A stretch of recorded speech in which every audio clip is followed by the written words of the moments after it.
Hello, everybody, and welcome to another episode of Ask Jameen. I am Nikki Willis, and I am Jameen. And each week or so, people bring us all kinds of questions, and we pile them together, and we make an effort to answer them for you. So, we haven't been talking about this topic much, but people have been asking, especially since COVID-19 hit, the pandemic hit, and things started shifting in the market. And so today's question for you, Jameen, is I want to invest in property. Should I invest in rental property or should I do rehabs? Okay, so that is a question today. Stay tuned if you're ready for that answer.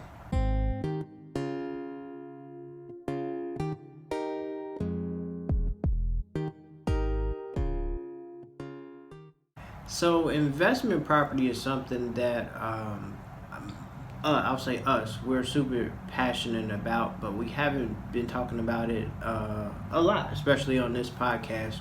I'm excited that people are interested in investing in real estate. I was listening to one of my colleagues, shout out to Shantae Patton. I checked out one of her lives in one of the groups that she was a kind of a keynote speaker for, and she talked about something that's really true. A lot of people in I guess they tried to kick me out of the millennial group. We were talking about millennials. They tried to kick me out. They tried to kick people born in 1981. So they tried to kick your boy out. Yeah, you're Gen Z. No, you're Gen X. X or Z, one of them.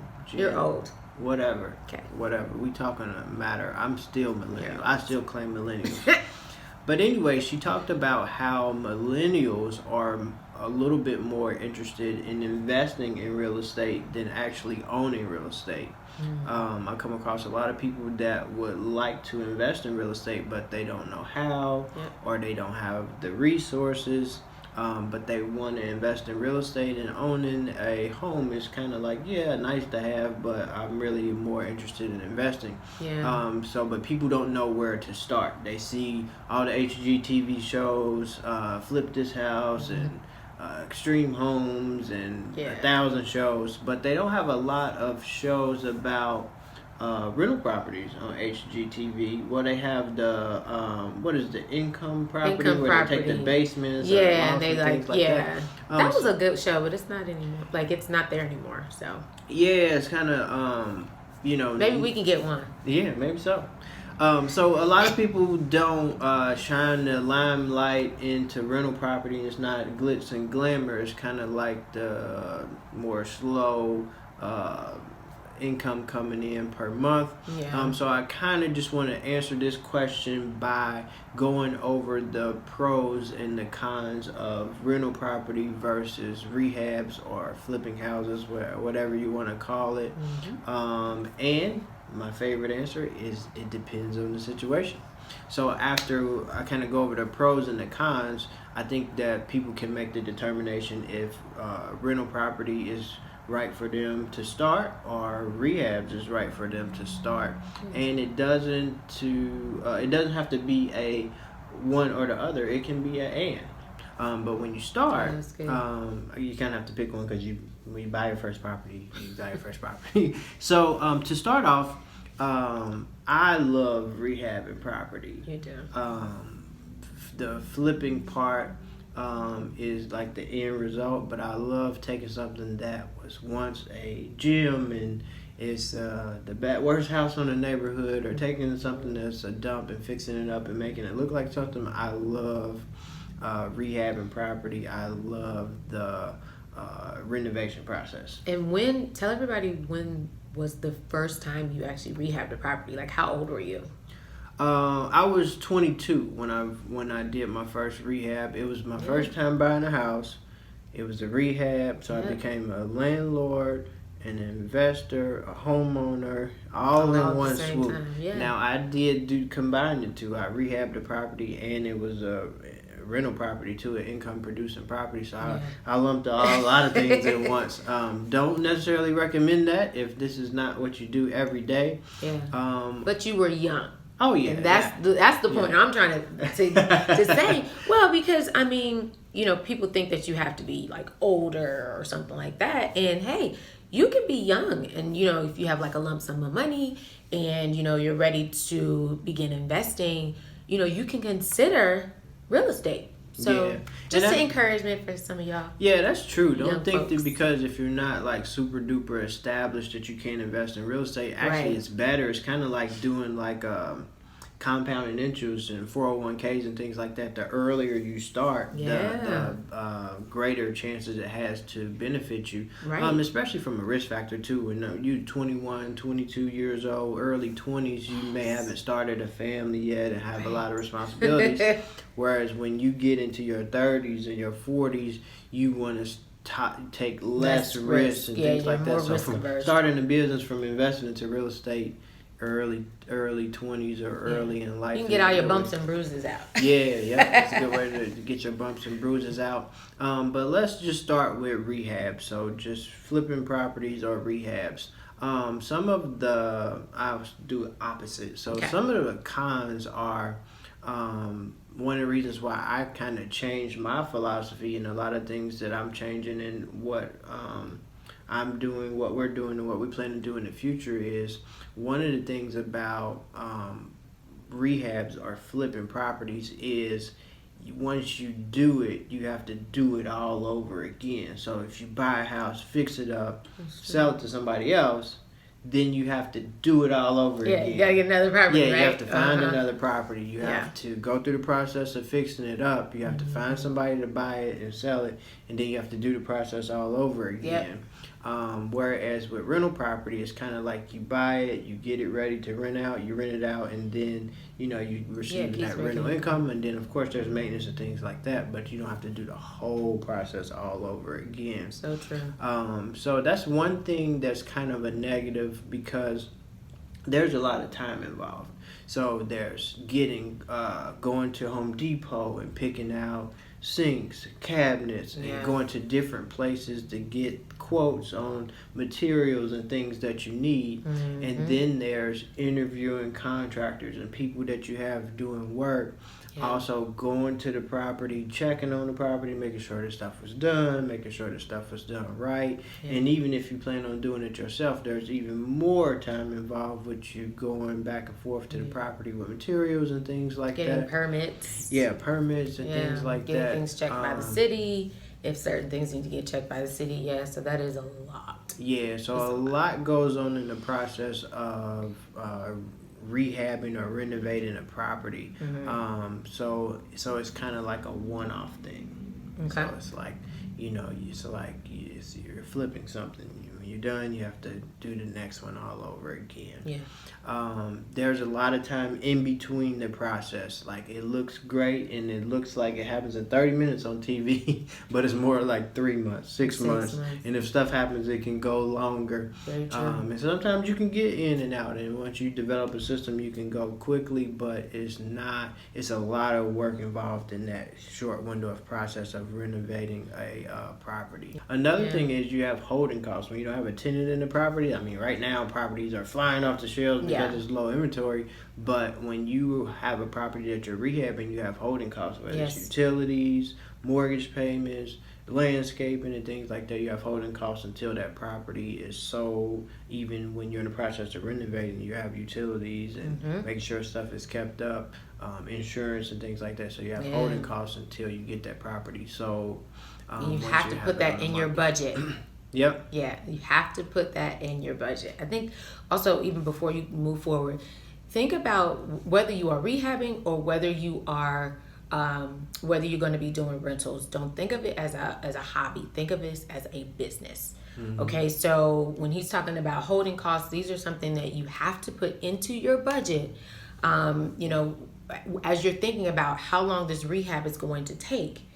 You have to put, if my mortgage is $1,000 a month and, my utilities are, $200, you have to make sure, if you're going to rehab maybe for 3 months, you have to think, okay, this is going to take me, $3,600, and you have to have that in your budget. So, so just make sure you're thinking about this type of stuff as you are preparing to rehab. Okay, go ahead, Boo. Yeah, and that's a good point that you brought up. If you're going to get into rehabbing properties, whether it's your first one or your 30th one, the good thing is, the thing to do is to treat it like a business and not a hustle. Yes. Because when you think flipping houses, that sounds more like a hustle, but you have to treat it like a business it's a process that you duplicate over again. Yes. Whether you do it one time or 100 times. Yeah. So let's get into some of the good stuff. Okay. See, we gave you like the medicine. Now here's the sugar. Okay. Well, there's a personal satisfaction, especially, from my experience of when you're done. It's like, wow, I took this property that was rough shape. Yeah. Or you totally reconfigured things and made it look different, and your favorite is blowing out walls. I love a good blowout wall, like just and open fuller everything pan. out. Yes. Just forget retaining walls and low bearing walls and things like I that. don't take out low bearing walls. Those are expensive. I leave those alone. Right. But if it won't collapse a roof, take it on out. So it's not holding up a second floor. Yeah. So there's the personal satisfaction of rehabbing a property. It's like, ooh, I get to be like the people on TV. Maybe we'll get a show. It's that part. But the good thing about rehabbing a property is once you complete it, you get a lump sum of money at a time. So it may be $10,000, $30,000. Some, depending on some markets, you may make $100,000 or more, depending on what your rehab is. So you get a lump sum of money at one time. So it's like I bought a house, fixed it up and sold it, and I got a lump sum of money. So that's a good thing, because that money that you make could be your down payment, or it could be the whole amount of money to finance the next rehab or the next project that you have. That may be a reason why some people opt to do a rehab for their first property, because it provides a lump sum of money that's either a down payment or the money that they need to go and acquire a rental property. So that's good as far as that standpoint. Yeah. The flip side of it is when you are doing rehabs or flipping a property, that lump sum of money that you make is subject to capital gains too, for taxes. We'll talk about rental property in just a second and things with that. So it's good because you get that lump sum of money, but you're subject to paying taxes on that income that you make on that property.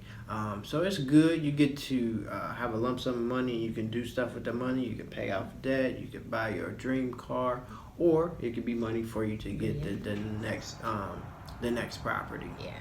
Yeah. So that's the biggest plus of rehabbing a property, and you can provide a opportunity for a homeowner to come in there to help the community, and then you put a homeowner in there. They go to Home Depot, they buy furniture, and so it's good for the community to take a property that may be an eyesore or a vacant property that people neighbors love it. Neighbors love if you it. Don't make too much noise. The neighbors love it. They do. Yeah, so you're taking advantage of that. So that is rehab in a nutshell. Now let's talk about rental property. Okay.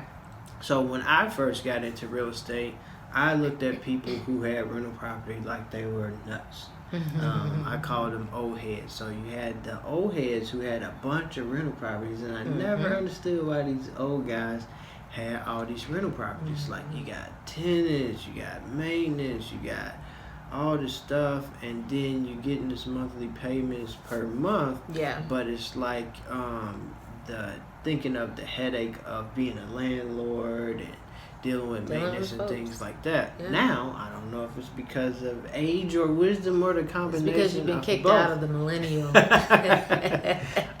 Now I love rental property. So here are some of the cons with rental properties. Like I said, I'm going to do opposite day. Okay, medicine first. So some of the cons of rental property or being a landlord is you have to deal with potential maintenance calls. Yeah. This is broke, that's broke, problems and things like that, and you have to manage the property. Yeah. So those are some of the negatives that you have to deal with that. And then when it comes into management of the property, if a tenant doesn't pay their rent, you have to do the eviction process, get them out of there, get somebody else in there as far as turnover and things like that. Yeah. So that's one of the cons of rental property. It's kind of the opposite of rehab. So with rental property, you get a smaller amount, but it's every month. So instead of making $30,000 in one rehab, you may get $3,000 or $300 per month on a rental property. So those are some of the cons. It's not a big lump sum of money. It's not like a major come up, with that lump sum payment that you get for, rehab and property. Right. So another thing is with rental property, it sometimes can be a challenge, because if you took money that you have been saving up to invest in real estate and you got a rental property, it can be a challenge for that rental property that you bought to provide opportunity for you to get the next property. So true. Yeah, it can so be, true. Yeah, so You've got those small payments coming in, but it doesn't. I mean, over time it can, obviously, but again, that's like over time versus you do a flip and you can have that next amount in several months. Yeah. So I feel you on that. Yeah, so there's a way that you can go about doing it, and I'll touch on it a little bit, but for the most part, you have to have something that you have income coming from somewhere, and you take that income and invest it into rental property, or it can be a challenge for you to get the next rental property. Yeah. All right, so let's talk about some of the pros of rental property. Okay. Just like it's smaller payments per month, but it's passive income every month. So once you get a property, semi-passive. I would say semi-passive. Yeah, semi-passive. Yeah. If you are managing the properties yourself, I would call it semi-passive. Only because I don't want you to get out there and think that you can just kind of kick back and just collect a check. Yeah. There's some work involved. So I would say semi-passive. But there's less work than doing a rehab when you're in that process. That's true. Okay, go ahead. So with rental property, you have passive income. So once you get the property, you acquire the property, you get it ready to rent and it's rented out, or you bought it and it's already rented out, you get those payments every month. Yep. And so you could live in state, out of state, you could be on vacation, you could be on the beach, and those rental payments still come in. So and it feels wonderful. Yes. So those are some of the pro of rental property. Another pro of rental property is it provides a tax shelter. So if you have rental property, you can claim depreciation on your taxes, and that's like a tax break. Another thing that's a tax advantage is your rental income that you make. You can use itemized deductions, and you can do it with rental properties too, but you can kind of offset those. You mean rehabs? Rehabs. Yeah. You can kind of offset the income that you make from your rental income with itemized deductions. And so that's a plus. Also, some people don't look to make a lot of money with rental property. They want to use it as a tax shelter, because you get to use depreciation, and it's a tax shelter. So less of your money will be taxed. Indeed. Okay.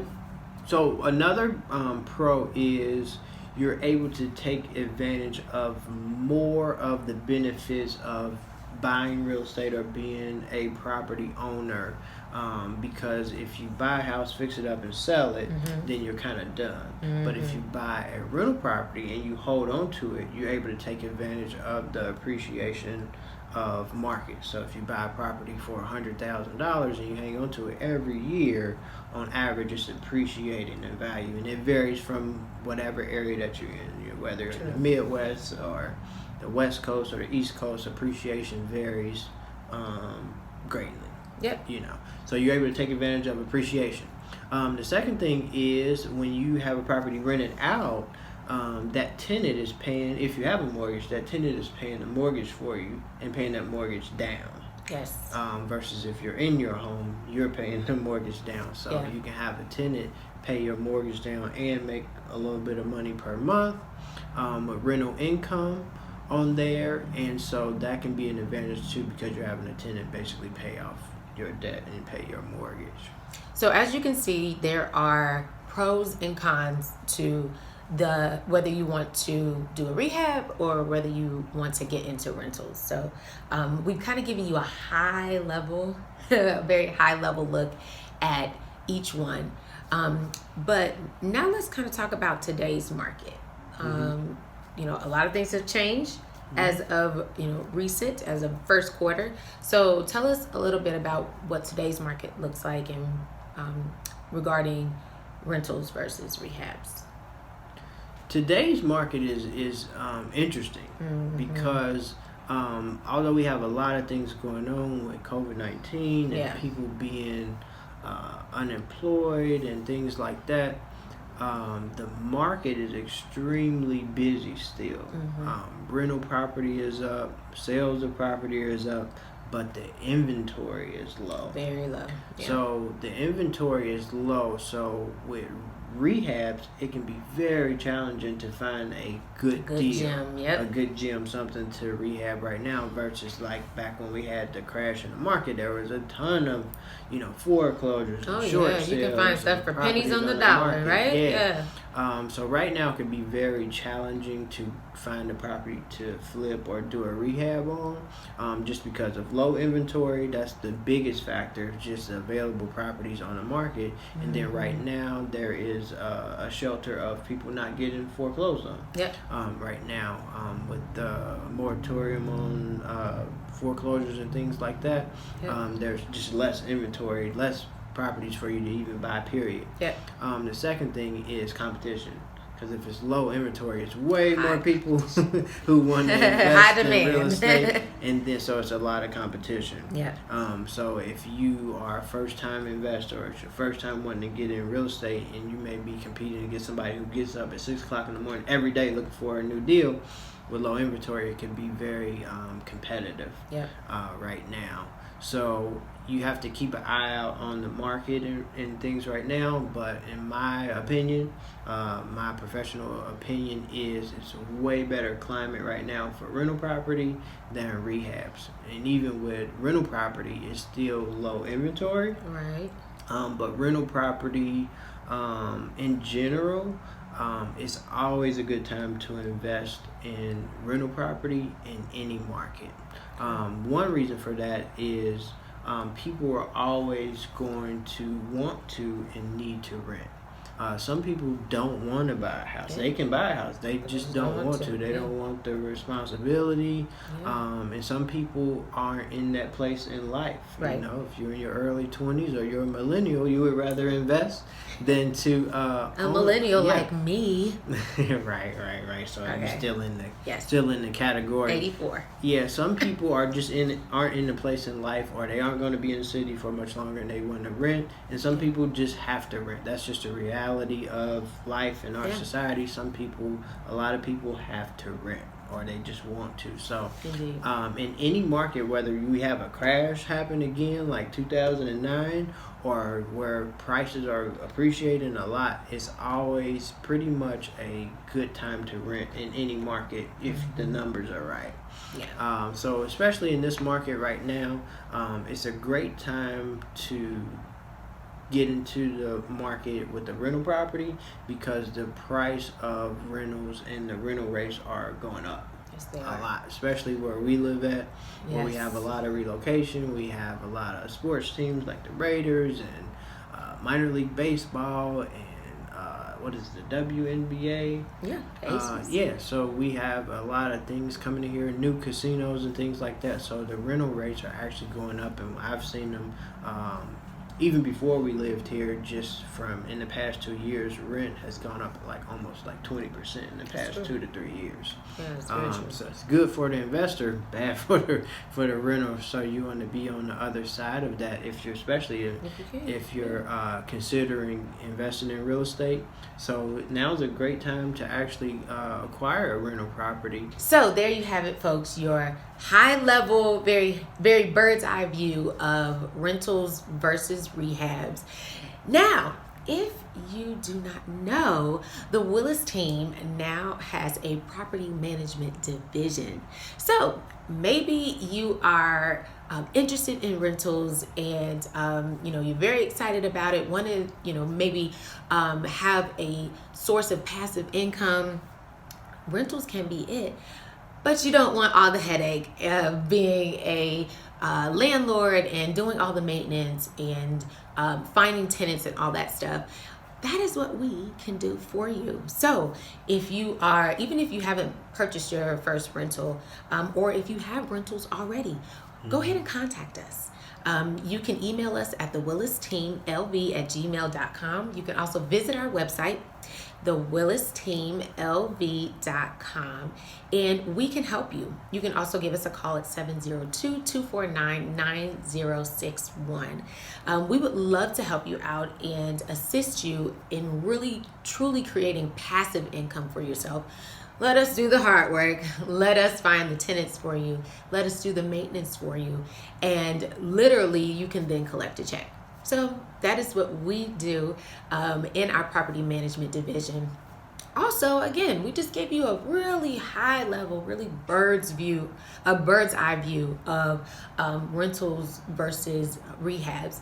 But we actually have a course that we go in depth in regards to rentals versus rehabs, and we go over everything from what you should be doing, how you should be vetting your properties, how to acquire properties, how to build your portfolio, what it looks like to actually run a rental business, and that will be coming out this fall. So if you are interested in learning more about how to invest, how to build your real estate portfolio, you can also comment below. Let us know, I'm interested. Just put that in there, I'm interested, and we'll reach out to you and we'll let you know when that course is coming out this fall.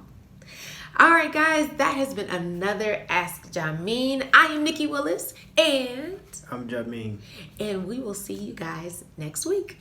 Bye. Bye-bye.